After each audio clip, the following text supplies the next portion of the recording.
Hey guys, subscribe for daily content, and if you're shopping for gear, make sure you check out the description for the newest items at some of the very best online retailers. There's also links for some of the items that I personally recommend. Thanks! What's going on YouTube? Metal Complex here, and welcome to this week's episode of The Knife Guy. What are we talking about today? So this is something I've thought about a lot, and I've definitely done other episodes of The Knife Guy on this exact type of topic. I just want to go down a different avenue today. Take, for example, the Leatherman Wave, right? It has a knife on it. It's a multi-tool. We have the Tactile Knife Co. Rockwall thumb stud opener. You can see here the same blade length and handle length.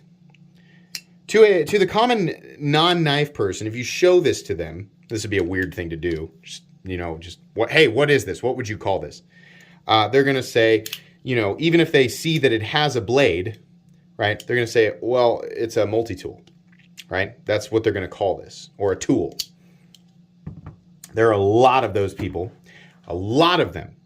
Despite this being the same handle length and same blade length, the fact that it only has a blade, to some people, makes this a weapon and nothing else, which is really sad. Because really, it depends on, who's using it and for what. To the vast majority of people, the vast majority of the time, these types of things are being used as tools. What about the direct delta? Yeah, despite what someone might say the dagger was originally intended for, what the direct delta is capable of being used for, most of the time, it's just being used to open Amazon packages. Actually, I would say most of the time it's probably just being used to sit on the couch and do this. Right? I talked to somebody the other day about the intended use of Benchmade's black class knives. It's going to come as a sting to a lot of people to hear that that's really just creative marketing. I mean, yeah, sure, it can be used by military or law enforcement, but if you look at a lot of those knives, they're really no different than a lot of just regular folding knives. There's really it's not like you have to submit a certificate of, intended tactical use before Benchmade will sell you a black class knife. No, you don't have to. You can go to Amazon and just be like, here's my money. I would like, and they're like, yeah, here you go. Who cares, right? In some states, obviously, automatic knives are, they're like, no. Right. But that just puts a whole kind of, ooh, I'm not supposed to have this, or ooh, this is only used by these types of people, so it's kind of cool because it's dangerous. I mean, I get that, but the truth is, regardless of its intended, the philosophy behind the design, or whatever the maker says, this is a knife that's, designed to be for this, right? The vast majority of the time, like it's incredibly overwhelming. The people who end up with these items are using them to either sit and look at or just carry around and open up packages and stuff, right? There's a lot of different items on this earth that can be used for a lot of different things. And I would argue that if it came down to a situation where I was like, oh, I suddenly, am in a situation where I need to defend myself, I feel like most of the time I'd rather have a rolling pin or a small baseball bat, right? It's like I don't feel like I'm in much of a tactical advantage. I don't have much of a tactical advantage like with anyways. My point is that there are lots of people everywhere who have different opinions on knives, and it's usually the people who view them in the worst light are the people who are the least educated about statistically what they are used for, right? I think somewhere there's a statistic about like stuff that's like everything that's more likely to be used as an offensive weapon or defensive weapon than a knife. Like human beings in general use just common stuff, right? Like a 2x4, I think, is like more common. People are doing, aggressive things or defending themselves more often with pieces of wood than knives, right? So I always rack my brain. I'm like, obviously on this channel, there's a disclaimer at the beginning of every video that says this the purpose of this channel is educational, right? That's the intentions. It's just knives as tools, safe and proper handling of tools, right? And I get people every day who are mad that I dare, how dare you suggest that the SOCOM Bravo is a tool? Sorry. I mean, that's how I view it, right? I mean, again, if we're going to have that conversation, let's talk about all the different uses of a rolling pin, right? I understand its intended purpose, right? But what can it be used for, right? We'll split hairs all day. There's a lot of stuff that's happened in recent years, thanks to Doug Ritter, that make the future look pretty bright for knives, at least in the United States. You folks over in Europe, right, or in other countries, I feel for you. I do, because your laws suck. They suck, right? A lot of the states here in the United States, your laws are ridiculous. Like California's auto law is just stupid. It doesn't make any sense. But it's, there's a lot of political reasons for the laws being the way that they are, right? Draconic stuff like that. A lot of different reasons. It's born out of, not a total understanding of it, right? And people's general fear.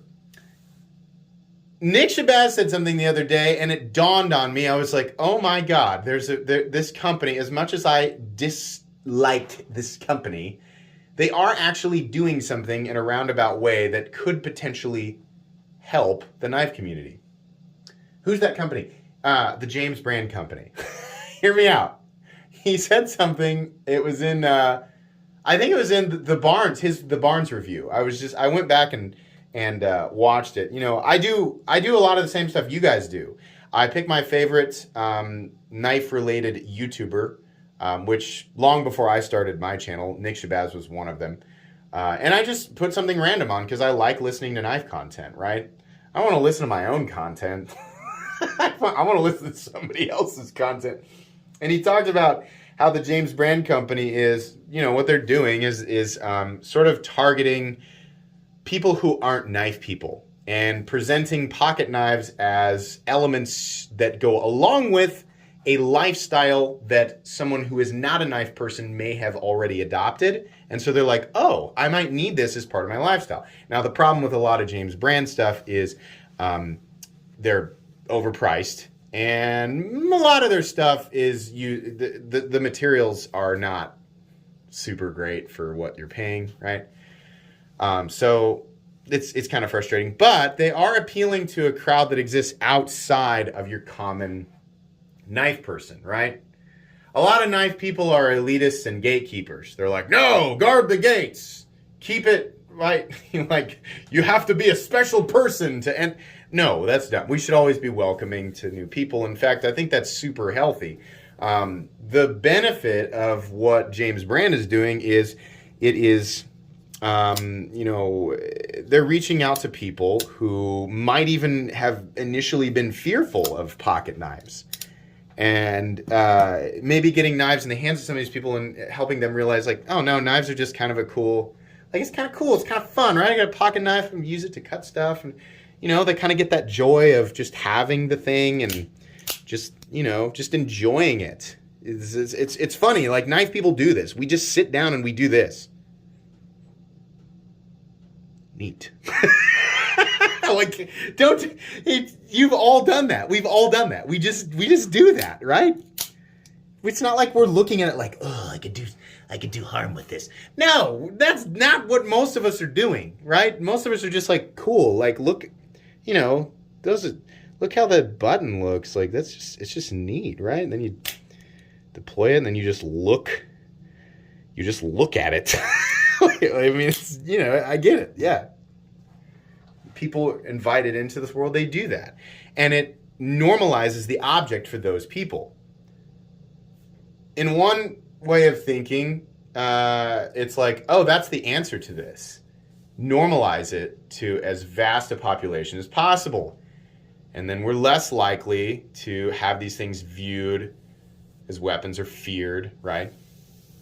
In the process of that, though, let's say that suddenly becomes a thing and it's just like rapidly spreading to these huge populations of people, which a lot of people would argue like, yeah, because of YouTube and social media, that's already happening.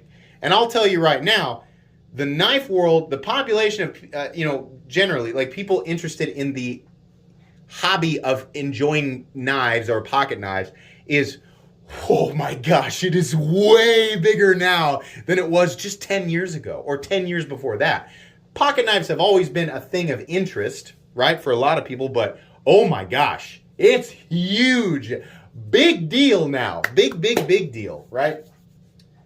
So the more people that are not knife people that are brought in, right, the more it normalizes it, right? We still have in the process of this lots and lots of people out there who are fearful, lots of unfair laws that are already in place. And general probability will tell you that the more people out there interested in this stuff, you might have vastly more, in fact, increasingly more good-intentioned people acquiring objects like these and enjoying the hobby for innocent reasons, right? But it only takes a few nutter butters to do something stupid with a knife for the rest of the population who's still not super like, yeah, knives are cool, to go, whoa, hey, we need to get rid of this stuff, right? So then I think, does more people coming in, is that helpful, right? It's like maybe... It's like for every, I don't know what the actual statistic is, but for every, for every 10,000, 50,000 people, all it takes is one goofball. One guy or gal or person or whoever to do something stupid with it, and it makes all of us look bad. And it sucks, because it's not like they're thinking, oh, well, gosh, before I do this, what will be the effect of the knife community? No, they don't care, right? So it sucks. I'm not sure what the future holds, right? It would suck to think that all that work that, people like Doug Ritter have done to help, reverse some of these old stupid laws. It's painful to think about how easily that could get reversed in the future. Ironically, as traditional pocket knives and traditional, stuff like this, I always think about like the distant future. Pocket knives will just be a relic of the past, right? Where you see movies from the future and they're all using like, do we really think Thanos would carry around a glaive? Like, it looks cool, but no. Like, truthfully, whatever civilization, like, we're talking about Thanos from the Marvel universe. I understand this is fantasy, comic book stuff, but like, how far would his civilization have to advance technologically to get to where he was in that movie? Do we really think bladed objects would be... No, probably not, right? I would assume that level of intelligence with a civilization like that would probably have made use of nanotechnology, where everything is made out of nanotechnology. So if everything can be shaped and formed automatically or programmed, we would have no need for a catalyst of division, a catalyst of physical division, right? No, we wouldn't have to do that. We just point at it. You just point at your desk and you're like, hey, can you be a chair? I need you to be a chair. Actually, I need you to be a bicycle right now, right? Maybe we wouldn't need bicycles in the future either. My point is that at some point, pocket knives will cease to be a useful object, and they'll just be like, look at what these dumb people of the past, used to, cut stuff. It's like a picture of like a family around a ham and they're cutting it with a knife.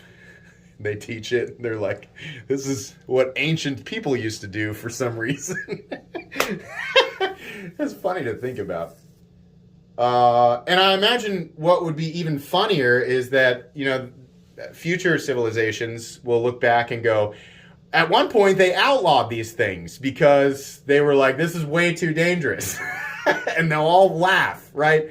Because they're just, for the most of the time, they're like, little did these humans know they were surrounded by objects that they commonly use to beat on each other with and get in trouble with, right? But for whatever reason, they outlawed this stuff. Stuff like that just makes me laugh. And I'm not, obviously, this whole thing, what I'm talking about, is up for massive debate. I'm joking about it and presenting it in a way that it seems like my perspective is the only logical one, or that it can't. No, not at all. I mean, there's a million perspectives, a million takes on this, and I'm sure you guys will fill me in on your thoughts and things like that down in the comments, and that's fine. That's what I want you to do. Again, what I don't want this to turn into is a political discussion, because I don't like...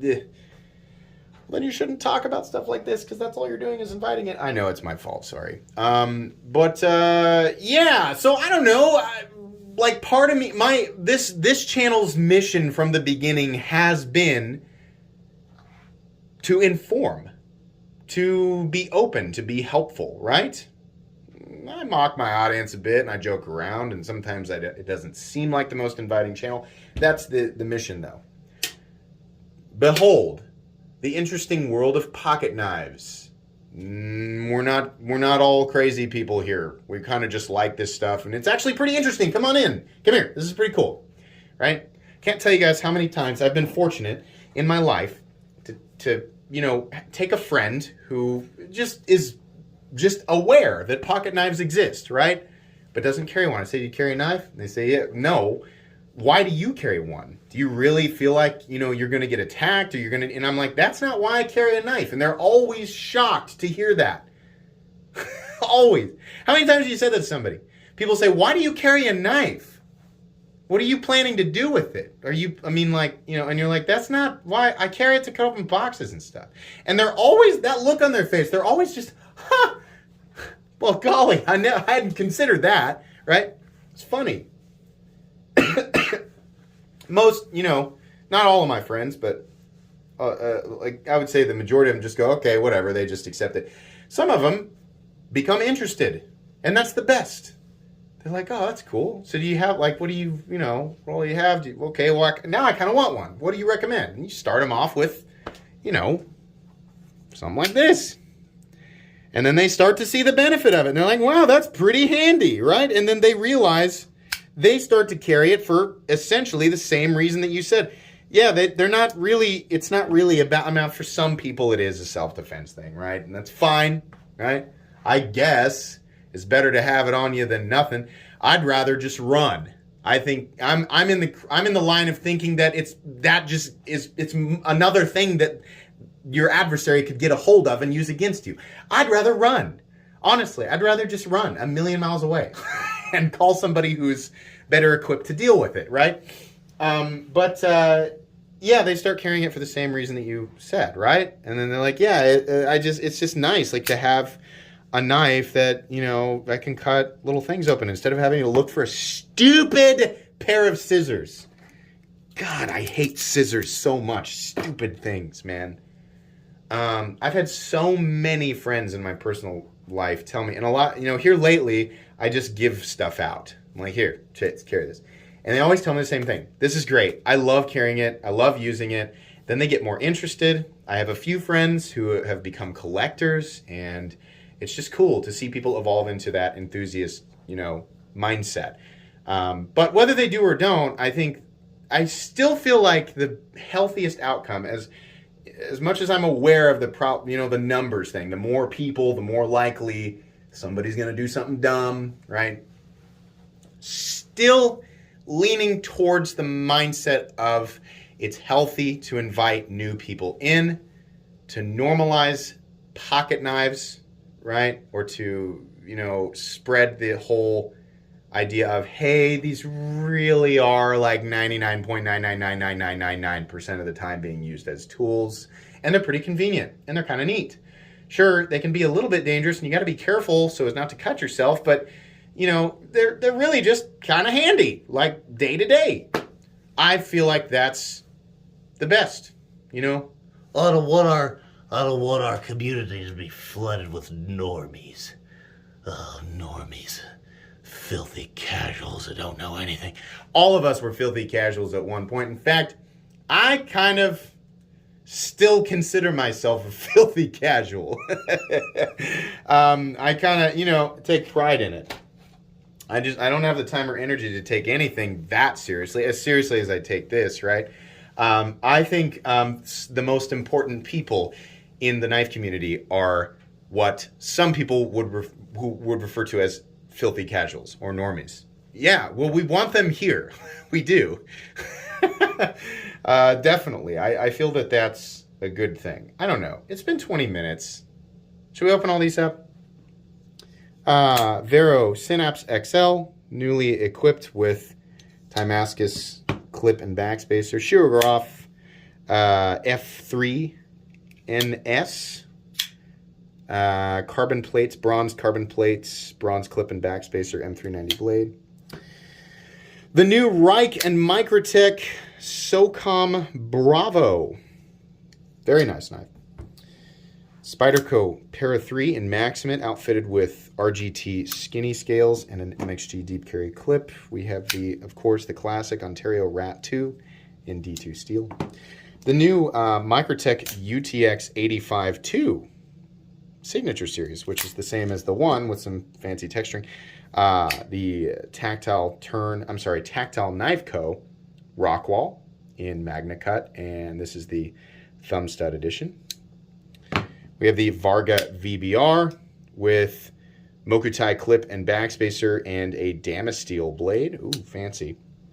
Leatherman Wave Plus, in my opinion, the very best multi-tool in existence, and it is out here because it has a blade on it. And my new Microtech Dirac Delta in bronze. Thanks for joining me today. Let me know what you guys think about this down in the comments. Hope you enjoyed. If you did, leave a like. If you'd like to check out my other content, I do, of course, have lots of videos of knives that are either expensive or inexpensive that I do or don't like, so check those out. And if you enjoy all my content, go ahead and click on that Metal Complex logo right there and subscribe, because there's definitely more coming. Thanks again for watching, everybody, and have a great day.